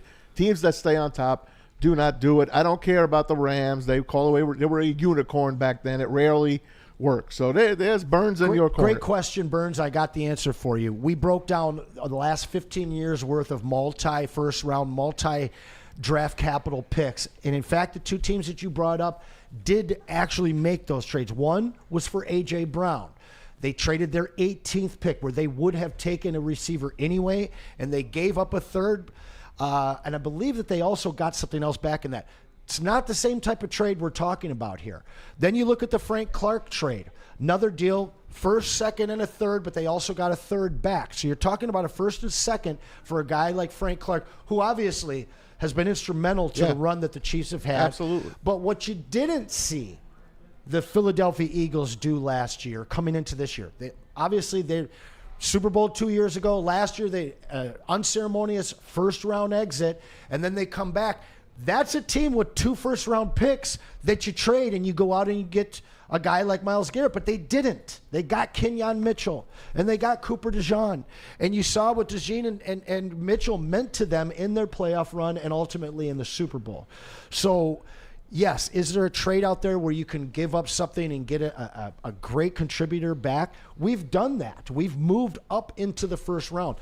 But thinking that these guys, Dan and Brad, are willing to give up multiple picks the way that a lot of Lions fans are hoping, I just don't think it's in the cards. Hey, we got plenty more coming up. More Brad Holmes sound and Dan Campbell about to get to the podium. And we'll try to get you some sound before the show is over. And Ryan Ermanni has made it home alive. All right. He will join us after the break. Ricky, what do you got on Mert? Now, look, I know I've never met you personally. I don't know you, but I know for a fact you're tired of wearing that same old Detroit sports merch. I know. Get something new Piston shirt. They got some new designs for the Tigers because they're about to start up. Shop.woodwardsports.com. Hoodies, tees, hats, all guaranteed to turn heads. Everyone's going to be looking at your shirt. They're going to be asking you where you got it. They want to know where you got it from. Shop.woodwardsports.com. New designs. It's a whole new era in merch. It's Detroit sports merch to be exact. Go check it out right now. Shop.woodwardsports.com. We'll be right back. Big injuries, big news. Twice a week, Dr. Jeff Pierce from Michigan Sports and Spine joins Woodward Sports Network for the Injury Insider Report. Big D Energy Tuesdays at noon, and Ermanni and Edwards with Maz Thursdays at 3:30. Get expert analysis and in-depth breakdowns on the latest sports injuries from the man trusted by top athletes in the community, like D-Mac. Whether it's the Lions, Pistons, Tigers, or Red Wings, Dr. Pierce talks us through it all. Don't miss the Injury Insider Report with Dr. Jeff Pierce, your go-to source for understanding the impact of injuries on the games and players we love. Only on Woodward Sports Network. Scan the QR code on the screen or go to MichiganSportsandSpine.com to see if Dr. Jeff Pierce can help you. Stop searching for a vehicle and start finding one. Les Stanford Chevrolet Cadillac makes it easy. We harness the power of multiple dealerships and own the biggest selection of GM brands in the area to get you the car you need. With the Les Stanford Group, you'll have access to 4 different dealerships, providing you with more makes, more models, and more choices. We're connected to more than 1,000 vehicles. And with so many high-quality CPO vehicles available, you'll find new car quality at pre-owned prices. You can start and end your search at lesstanford.com today. A network for the city, by the city. Woodward Sports is Detroit sports. How do people feel about getting a Planet Fitness membership for $15 a month? How do they like working out in a clean and spacious gym that's filled with equipment for every workout? And how about free fitness training in the judgment-free zone that leaves them feeling energized all day long? Join Planet Fitness today with the free PF app, online or in club, and start getting that big fitness energy for $15 a month. The most talked about Detroit media by other Detroit media, and we love it. It's the Woodward Sports Network. Walk into any Lady Jane's Haircuts for Men today. Open 7 days a week. Sit back, relax, and enjoy precision haircut, scalp massage, hot leather neck shave, and hot towel treatment from one of our talented stylists. Step up your game this season and take advantage of our $20 haircut special. Scan the QR code and get your coupon today. Lady Jane's Haircuts for Men, the ultimate haircut experience. Open 7 days a week. Walk-ins always welcome. Lady Jane's Haircuts for Men, it's wicked awesome. Detroit has the best sports fans in the world. That's why they deserve the best sports coverage in the world. We are the Woodward Sports Network. Hey guys, dreaming of a new home but feeling the financial pinch? Well, Mark White and Associates, your trusted real estate experts, are here to help. Mark White and his team will pay up to $5,000 on your new home loan. That's right, they're going to pay $5,000 out of your closing costs. How about that? Call Mark White and Associates today, 248-290-8242. Visit them online as well, markwhitesells.com. Again, that number, 248-290-8242. to make your dreams come true. Now Now we need to make our Lions' dreams come true. I know that's Miles Garrett, but Ricky was talking about this amazing Woodward merch, and he said that we're all tired of our old Detroit. Not that merch, one. and I wasn't talking about that shirt. I'm not, baby. I am That's not fire. tired of this one. The worm. Shout out to Stick. He had this when he was a kid, and it fits. He outgrew it. It fits You it didn't. fits you. It fits. Yeah, Stick outgrew it, but Anson grows into it. I got to say, though, the Woodward merch is the most clever stuff that I've seen in the city. Of course it is. It's awesome. It is. Hey, we got our main man, Speaking of Ryan clever. Ermanni, back as well. There it is. He's the host of Ermanni and Edwards with Maz. Rye, I'm glad you made it home safe with Lukey. You know, the whole thing is like, you know, the way we do this with the VMix, it's not like just a regular Bluetooth. You know, I'm Bluetoothing into my car, but you just see it with the camera. So I know. I was on the Bluetooth. I was being safe. I was talking to buddy. y'all. It was We fine. know. We know, And I brother. was just a block away from my house. I know. I'm just spicing your chops, by the way. We're I know talking you more. are. Why you gotta break my balls, man? I got to Why you break your gotta balls. my balls? Hey, I'm breaking your balls, A man. lot of cojones talk today. A lot. Yeah, we a didn't lot. talk about Hey, right. We've been talking about Brad Holmes, and of course, he is at the Combine right now. Everyone is in Indianapolis right now, eating that St. Elmo shrimp probably tonight. I wish I was there for a little of that. Anyway, here's a cut from Brad Holmes earlier today, talking about a guy that's got some question marks, especially after we watched the Eagles secondary. It's Terry and Arnold. Check it out. Has to keep, continue to work on his fundamentals from a technique standpoint. He's wired right. He's got the right attitude. Again, he took some lumps early, had some aggressive penalties earlier. Like I said, at the end of the season, I did think the water's kind of calmed, kind of halfway through. But and he's a very coachable player. He cares. He's passionate. He's prideful. So he's going to do the necessary things to continue making. He wants to be a great player. We want to be a great player. So I have no doubt that he's going to continue to develop. I thought Deshae did a great job with him, and I expect no different. But got a lot of excitement for Terry. All right, Rye. I've always been a champion for this kid, Agent Zero. But after I watched the Eagles playoff run and watched Quinyon Mitchell and my guy Cooper DeJean, it kind of makes me look back and say, I don't know, maybe we didn't get the right guy. What's your take on Terry and Arnold going forward? I think Terry and Arnold is going to be just fine. And again, I think if Terry and Arnold played on the Philadelphia Eagles, he would be that Cooper DeJean type player, Quinyon Mitchell type player. The benefit that those two rookies had was the best defensive line in all of football. And you can't say it enough. If you have a dominating defensive line, everybody at the second level, everybody at the third level is so much better. You don't have to cover guys for 3 seconds. You only got to cover them for a second and a half. If the quarterback on the other team doesn't have time to throw the ball, your cornerbacks are a lot better.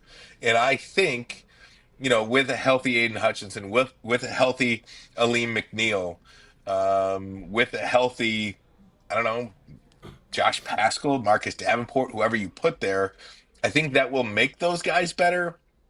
But again, it just goes back to show me the team that's won the Super Bowl that didn't make some sort of splash in free agency, in trade. I look at Kansas City. Well, maybe that's the team, Kansas City, but they have an all-time great at quarterback. I just, if the Detroit Lions, if their core belief is that they can draft their way to a Super Bowl championship, I'm going to tell you they're wrong. They cannot draft their way to a Super Bowl. They cannot.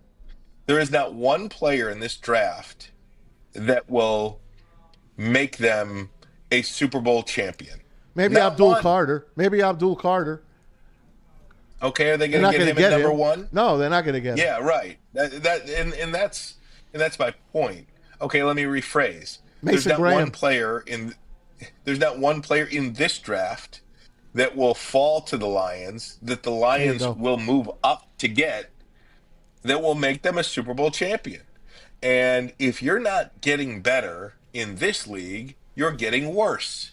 So I'm sorry if I don't believe that they can just run it back with this team and they're all of a sudden going to be, the favorite to win the NFC and make it to a Super Bowl. And again, the Lions, you shouldn't just expect to get to a Super Bowl. I think the Lions are in a position where you expect to win the Super Bowl. That is your goal. And outside of making a big splash, like the Eagles did last year. Look, the Eagles, would they lose 7 of their last 9 games last year? What'd they do? Yeah. They went out and got Saquon Barkley, game changer. Yep. Look at the 49ers previous to that. What did the 49ers do? Great franchise, right? They went out and made a trade for Christian McCaffrey. Teams do what they have to do to get to a Super Bowl without without having the benefit of preparing, for a show today and doing the homework on Super Bowl matchups and Super Bowl champions and all that stuff. I would be hard pressed to go through Super Bowl matchups and look at the two teams that played in the Super Bowl and not seeing a player that made an impact that a team acquired through the draft, through free agency, Right. or a major trade. And again, if the Lions think they can draft their way to a championship, God bless them. I'll tell you, there aren't many teams in the last 25 years that have won the Super Bowl or been to a Super Bowl that just did it like that.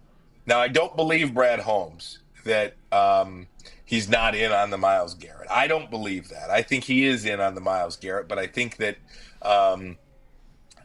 he cannot say that publicly because everybody's trying to negotiate through the media right now. Or, listen, people aren't trying to show their hand in negotiation through the media. That's where I stand on that. It's a great call. Ryan, what's your cost? What do you think it would take to bring Myles Garrett here? I'd certainly do 2 number ones for sure. I would think about a third number one if that's what it took because of the fact that they would be late first round picks. I would definitely do a first and let's say a fourth, a first and a third.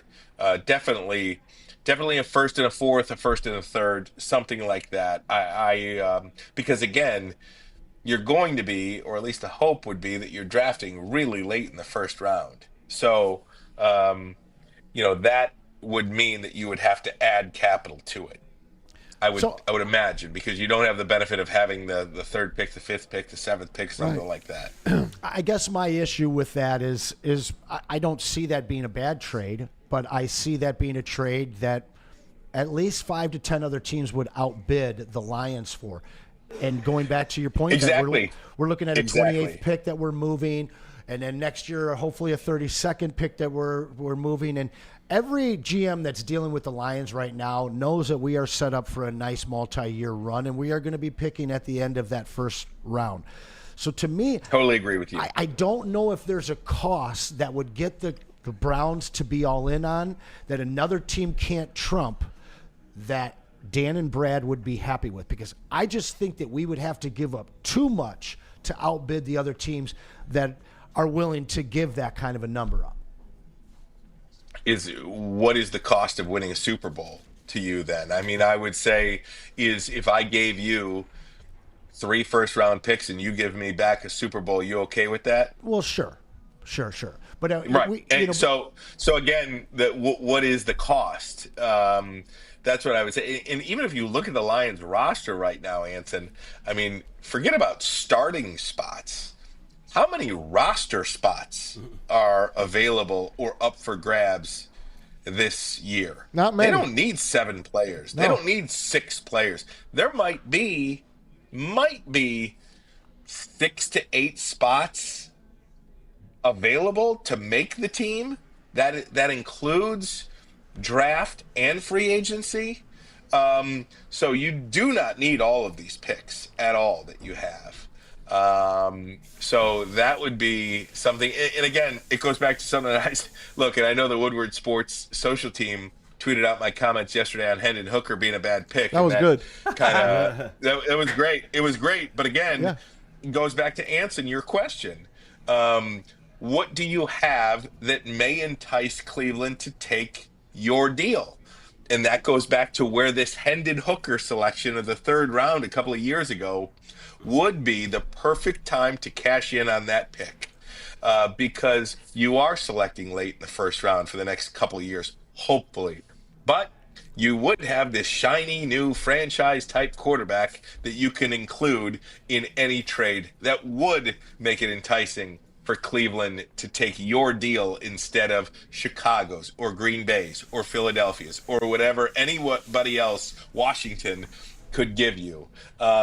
That's kind of the road I go down with the Hendon Hooker selection too. Would Cleveland want to kick the tires on Hendon Hooker and 2 first-round picks? Would that be enough? I don't know. Well, Hendon Hooker is the caveat for me because I've been firmly against a Myles Garrett trade, mainly because I haven't seen it in the past. This isn't something that these two do in Dan and Brad. But then the cost and the other teams that would be able to outbid us with their higher first-round picks. You bring up the Hendon Hooker thing, though, and that's something that I think everybody in Detroit would be on board for. If you can find one sucker franchise that believes this kid could be your future, and then you can filter in some picks as well. All day, my friend.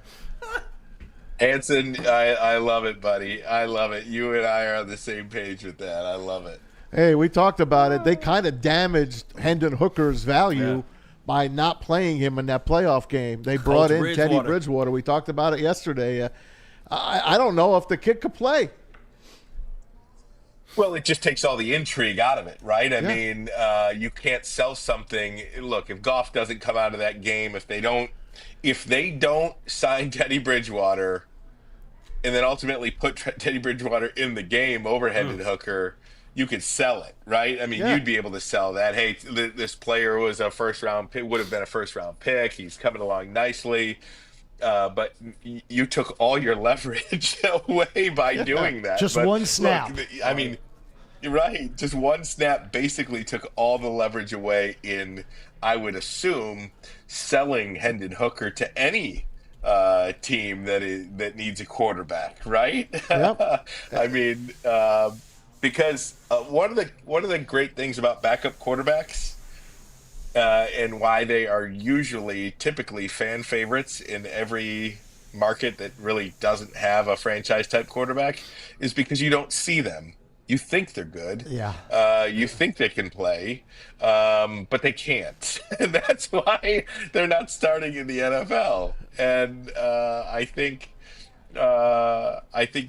you completely ripped yourself of any negotiating power or leverage regarding Hendon Hooker by signing Teddy Bridgewater off the street and ultimately playing him in a playoff game.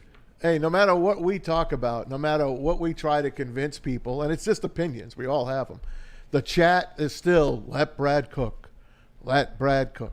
There's very few. There's very few. Go get him, guys.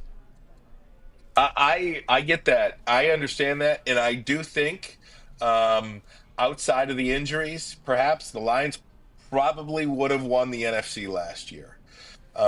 So he has earned the right to have that type of respect in the city. I'm just looking at history, and I just don't believe that you can draft your way to a championship without making some type of big splash. Define big, of course. I'll tell you what big is to me. It's a Saquon Barkley type. It is a go get Christian McCaffrey type. How about Chase Young for $12 million at 25 years old? Chase Young, yeah. I mean, I don't know. I mean, why not? I mean, you've got to get some help on the other side of that defensive line, right? I mean, Marcus Davenport isn't the answer. Josh Pascal is a nice player. He's not the answer. Darius. So you do have to go get somebody. Zadarius Smith, nice player. Getting nice up there in play. age. Getting up there in age. Yeah, nice play. Hey, Nice Ryan, player. man. He has always had. Yep, he's always been the guy though that has been the number 2 guy, and he would certainly be that here.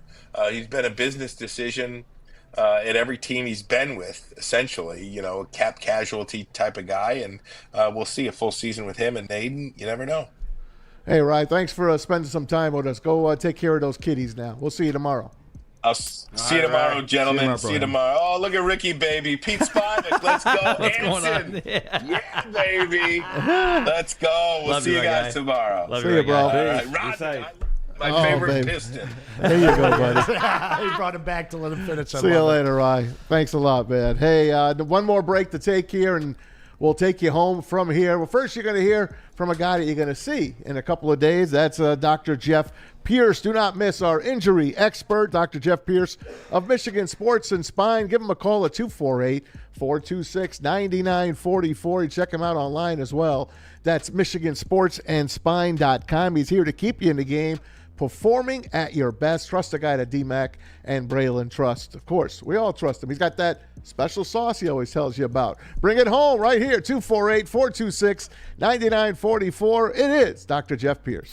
No one gives away more cash and prizes than Woodward Sports. You don't believe us? Here's our latest $10,000 winner. You know, you guys posted, hey, if you guess all this stuff right, you know, we'll give it's $10,000. I'm like, okay, well, why the hell not? And the winning doesn't stop there. How about our Outkick Your Coverage winner? Let's give it up for David Tully, everybody. David Tully. This guy's got a hot girl. Bigger prizes, bigger giveaways, cash, merch, tickets, and more. All from the biggest sports network in Detroit. No one does it bigger and better than Woodward Sports. Make sure you're following, liking, subscribing on Instagram, Facebook, X, and YouTube for your chances to share in the winning. From Detroit's #1 sports network, Woodward Sports. Stop searching for a vehicle and start finding one. Les Stanford Chevrolet Cadillac makes it easy. We harness the power of multiple dealerships and own the biggest selection of GM brands in the area to get you the car you need. With the Les Stanford Group, you'll have access to 4 different dealerships, providing you with more makes, more models, and more choices. We're connected to more than 1,000 vehicles. And with so many high-quality CPO vehicles available, you'll find new car quality at pre-owned prices. You can start and end your search at lesstanford.com today.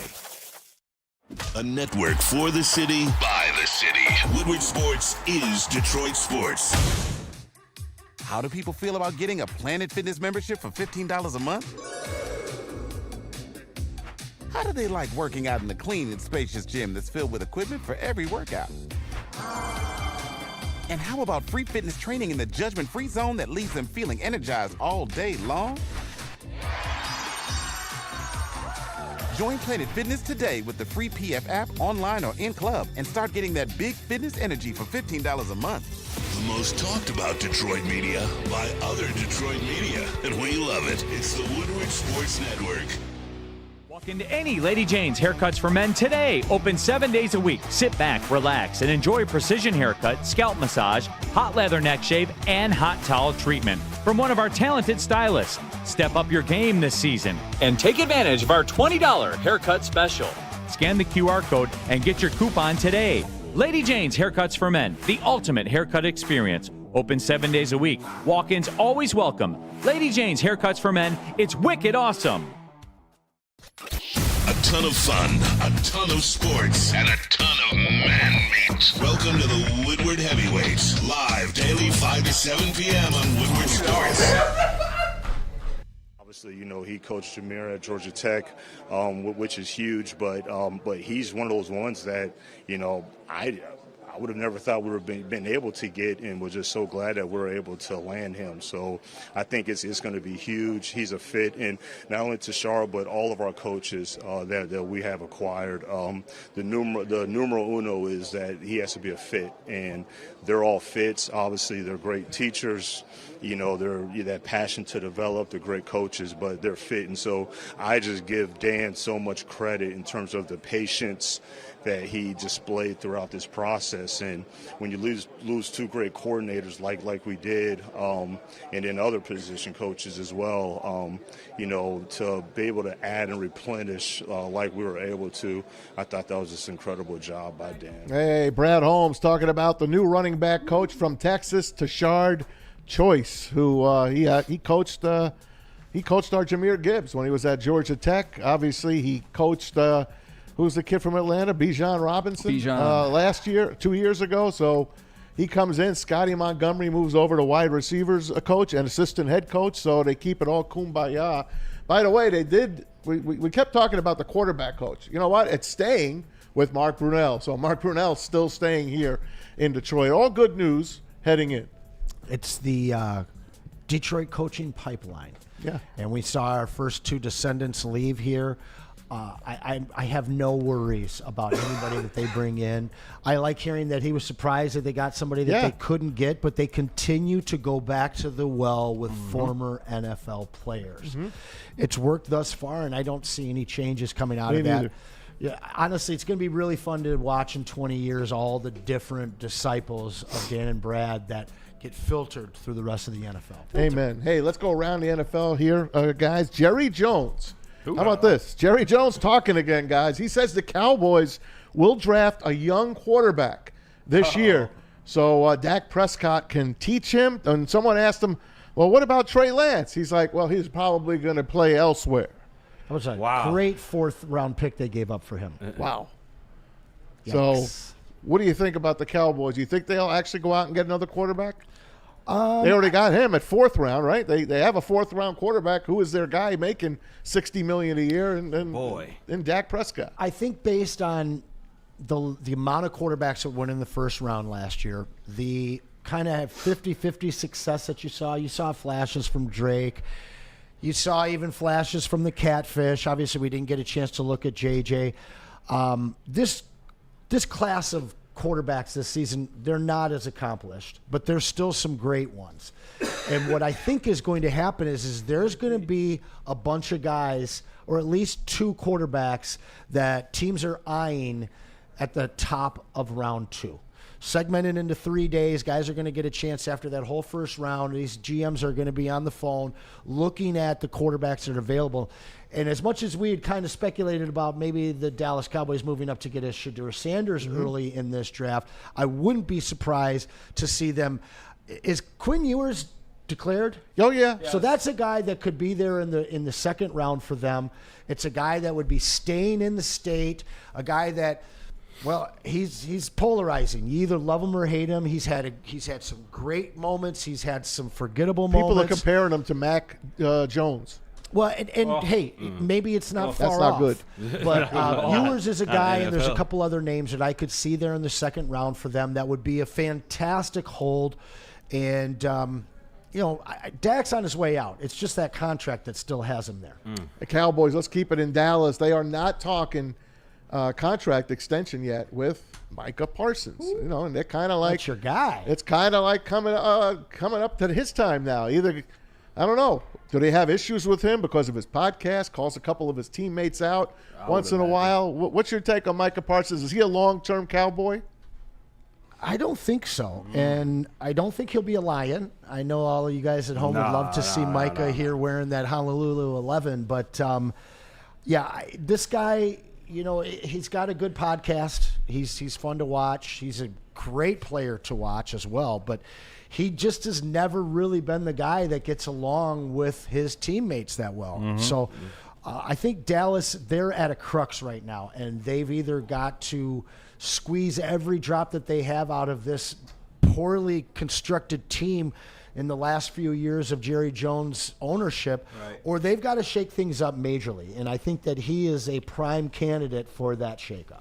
We'll find out. Let's keep it in the NFC East. The Washington Commanders have given defensive tackle Jonathan Allen permission to seek a trade. He's got 1 year left on his deal. There's another defensive tackle out there. And who knows? Maybe the Lions can get a guy like this on the cheap. And that, to me, is far more in line with Dan and Brad. This is a guy that can probably be had for, I don't even know if it would take a second to get this guy. I don't think so.